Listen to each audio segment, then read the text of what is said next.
আসসালামু আলাইকুম। ওয়ালাইকুম সালাম ভাই। কি অবস্থা ভাই? আলহামদুলিল্লাহ ভালো। কি অবস্থা আপনার? এই তো ভালো ভাই। আপনার পরিচয়টা দিন ভাইয়া। আমার নাম হচ্ছে শরীফ, বাড়ি হচ্ছে ঢাকা কেরানীগঞ্জ, বর্তমানে আছি কুয়েত। কতদিন আগে কুয়েতে আসছেন? প্রায় 4 বছর হয়েছে। 4 বছর। কি বিষয়ে আসছেন? আসছি খাদেম ফ্রি। খাদেম ফ্রি বিষয়। আচ্ছা, খাদেম ফ্রি বিষয়ে সুযোগ সুবিধাটা যদি একটু বলতেন। ভাই খাদেম ফ্রি বিষয়ে কোনো সুযোগ সুবিধা নাই। সুযোগ সুবিধা নাই? কোনো সুযোগ সুবিধা নাই। তো অনেকে তো মনে করেন 10 লাখ 12 লাখ টাকা দিয়ে আসতেছে খাদেম ফ্রি বিষয় বর্তমানে আর কি। তো তাদের উদ্দেশ্যে কিছু বলবেন? তাদের সে কি ভাই 10 লাখ 12 লাখ টাকা খাদেম বিষয় না এসে শুন বিষয় পাওয়া যাইতেছে ইদারিং তালাবাতের। ওই বিষয়টা বেটার। 8 লাখ 9 লাখ টাকা দিয়ে ওই বিষয় পাওয়া যায়, ওইটা তাইলে ভালো। আচ্ছা, ফ্রি বলতে কোনো ভিসা আছে কুয়েতে? ফ্রি বলতে কোনো বিষয় নেই, আছে হালি শুন 1 নম্বরটা, ওইটা লিয়ে আইতে পারে। আহলিশন 1 নাম্বারটা নিয়ে আসতে হবে। তো আহলিশন বিষয় যদি আসে, মনে করেন যে কাজ জানে না, তখন সে কি বিষয় দিয়ে আসতে হবে, মানে কি কাজে আসতে হবে? হালি শুন বিষয় তো ভাই ওইটা তো যে কোনো কাজ করতে পারবো, আনলিগেল কাজ বাদে গাড়ি চালাতে পারবো, ব্যবসা করতে পারবো, গ্যারেজে কাজ করতে পারবো, ওর ইচ্ছা। যে কোনো হাতের কাজ জানলে করতে পারবো, সমস্যা নেই। বিশেষ করে গাড়ির কাজ, গ্যারেজের যেটা কারেন্টের কাজ, ওইটা শিখে আসলে ভালো, দেশে চাহিদা আছে। চাহিদা আছে। মনে করেন এই যে একটা কাজ বর্তমানে আর কি কুয়েতে কোন কোন কাজের চাহিদাটা বেশি একটু বলবেন? বর্তমানে তো ভাই দেখি গ্যারেজের কাজটাই চাহিদা বেশি। গ্যারেজের কাজের চাহিদা বেশি, মানে হাতের যে কোনো কাজের চাহিদা আছে? হাতের কাজের চাহিদা আছে কুয়েতে। একটু নাম বলতে পারবেন কোন কোন কাজের চাহিদা বেশি? গ্যারেজের আছে, কারেন্টের আছে, কারেন্টের কাজ, ইলেকট্রিশিয়ান কাজগুলো, স্যানিটারিংয়ের কাজ, ওইগুলো হাতের কাজ, ওইরকম হাতের কাজ চাহিদা আছে, যে কোনো হাতের কাজে। যে কোনো হাতের কাজে। তো কোন বিষয়ে আসতে হবে হাতের কাজের চাহিদাগুলা? আহালিসন বিষয় আসতে হবে। আহলিশন বিষয়। আহালিসন।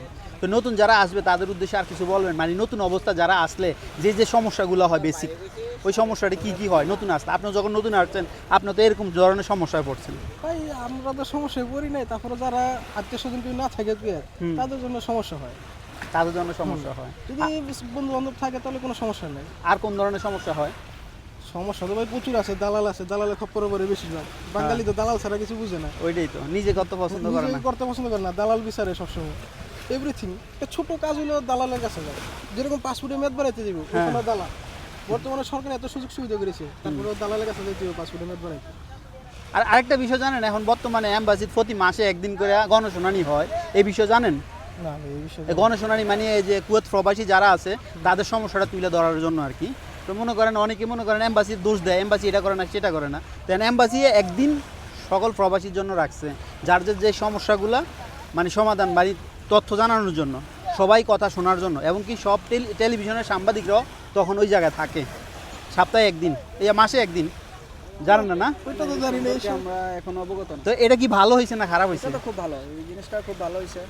দেখা গেছে আমাদের যারা কর্তৃপক্ষ আছে, ধরেন প্রবাসীদের জন্য যারা এখন এখানে আছে আপাতত এমবাসিতে, সো আমাদের যে সুযোগ সুবিধাগুলো বা অসুবিধাগুলো ওনারা এগুলো জানলো বুঝলো, এই জিনিসগুলো আমাদের জন্যই ভালো, ঠিক আছে।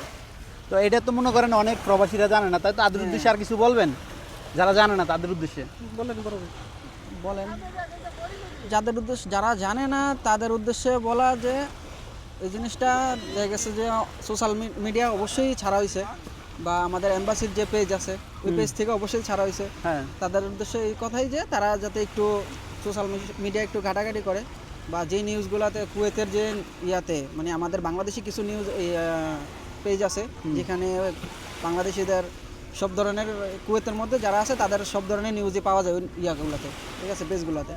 ওই পেজগুলো যদি একটু ঘাটাঘাটি করে তাহলে অবশ্যই এরা এই নিউজগুলো পাওয়া যাবে যে এম্বাসিতে প্রত্যেক মাসে একদিন ইয়া করা দেওয়া হয়েছে। তো তাদের উদ্দেশ্যে এতটুকুই যে তারা যাতে একটু অনলাইনটা একটু দেখে, একটু পেজগুলো ঘাটাঘাটি করে। আমি আমার প্রায় ভিডিওতে বলি যেহেতু মানুষ সতর্ক হয় এবং কি যায় যাদের যে সমস্যাগুলো সমাধান করার জন্য আর কি। তো আশা করি আপনারা আর কিছু বলবেন? না ভাই আর কিছু বলেন নেই। আমি, আমার বাসা চাঁদপুর মতলব থানা। আপনার নামটা? আমার নাম মোহাম্মদ বিল্লাল হোসেন। আপনি কতদিন আগে আসছেন? আমি আসছি অনেক দিন, আমার বয়স, আমি 2017 সালে আসছি কুয়েতে হাউস ড্রাইভার হিসাবে।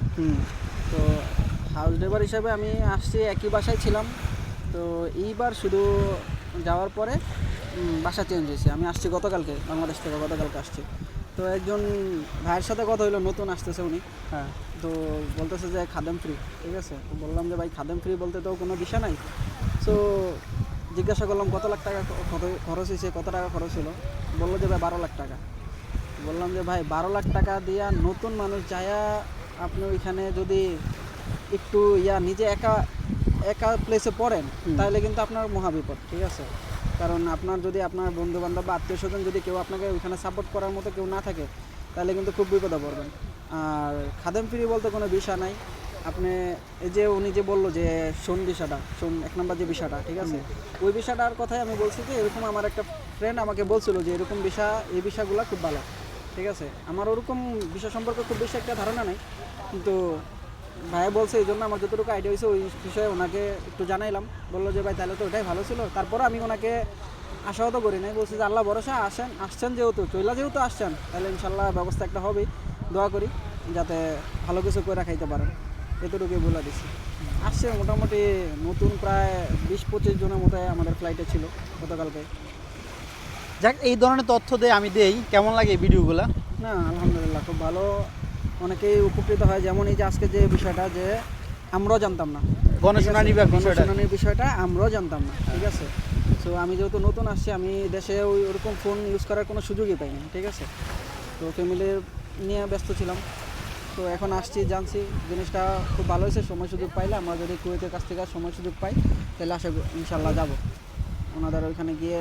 আমরাও শুনবো আমাদের সুযোগ সুবিধা অসুবিধা এগুলো যদি আমরা জানাই, তারাও জানলো যে প্রবাসী যারা আছে তারা কী অবস্থা আছে।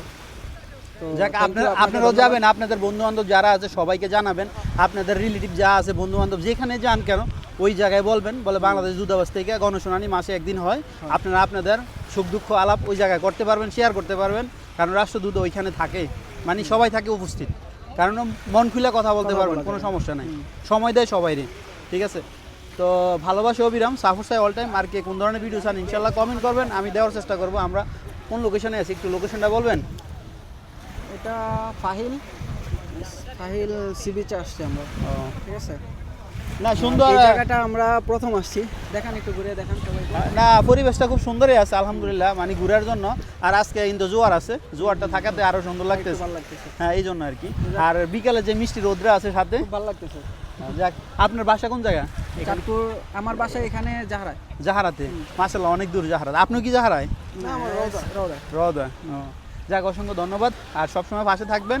আর আরেকটা কথা কি আমি আপনাদেরকে বলি, আমি আমার প্রায় ভিডিওতে এই কথাটা বলি, মানে কিছু টাকা নিজেকে ভালোবাসে তে নিজে টাকা সেভিং করে, ঠিক আছে? তো এই কথাটা কেমন সাপোর্ট করেন আমার কথাটা? অবশ্যই এটা খুব ভালো একটা কথা, এটা করা উচিত। ফ্যামিলিরে দিবে, ফ্যামিলিরে সাপোর্ট করবে না এরকমটা কখনোই বলবো না। আমিও দিয়ে আসতেছি ফ্যামিলিরে। তো নিজের কাছেও কিছুটা সেভিং রাখা দরকার, প্রত্যেক মাসে অন্তত 5 হোক 10 হোক, 10 দিনের হোক, 5 দিনের হোক, এটা রাইখা ফ্যামিলিতে কিছু দিল। বাবা মা আছে, যদি যাদের বউ বাচ্চা আছে তাদেরকে দিল, নিজের কাছেও কিছু রাখতে হবে। এখানে বলা যায় না যে আমরা থাকি একা, ঠিক আছে? তো কোন সময় নিজেরও রোড ঘাটে চলাফেরা করতে হয়, বা অসুখ বিসুখের বিষয়ে দেখা গেছে যে কেউ কারোর দিকে খুব বেশি একটা তাকায় না। নিজের টাকা পকেটে থাকলে নিজের জোর আছে। তো নিজের কাছে কিছু রাখতে হয়, অসুখ বিসুখের কথা বলা যায় না, অ্যাক্সিডেন্টের কথা বলা যায় না, হসপিটালে লাগতে পারে, বা ভবিষ্যতে দেশে গেলেও দেখা গেছে তার ওই টাকাটা দরকার। আমার নিজে কিছু নিয়ে গেছিলাম, পার্সোনালি কিছু টাকা নিয়ে গেছিলাম, আল্লাহর রহমতে সুন্দরভাবে চলে ফিরে আসতে পারছি। তো সবাইকে বলবো যে নিজের কাছেও যাতে কিছু পার্সোনাল সেভিং থাকে, সেটা অন্তত যাতে কেউ না জানে, নিজে শুধু নিজেরটা নিজে। অবশ্যই। কিছুদিন আগে দেখলাম একজন, মানে ওনার বাড়ি হ্যাঁ, ঘর একজন যা মানুষ মারা গেছে, এটা মারা গেছে, আমি দেখি মারা গেছে, লোকটা মারা গেছে। তো এরকম হইলে দেখা গেছে যে খুবই দুঃখজনক। তো আশা করি সকলে বুঝবেন। আমি এই কথা বলি না বলে ফ্যামিলির দিবেন না, মা বাপরে দিবেন না, ভাই বোনের দিবেন না, সবাইকে দিবেন, কিন্তু একটা সীমিতর ভিতরে দিবেন, সীমিতের ভিতরে দিবেন। নিজের কাছেও কিছু রাখবেন, কিছু রাখতে হবে, ওইটাই আর কি। যাক, অসংখ্য ধন্যবাদ আপনাদের মূল্যবান সময় দেওয়ার জন্য। সালাম।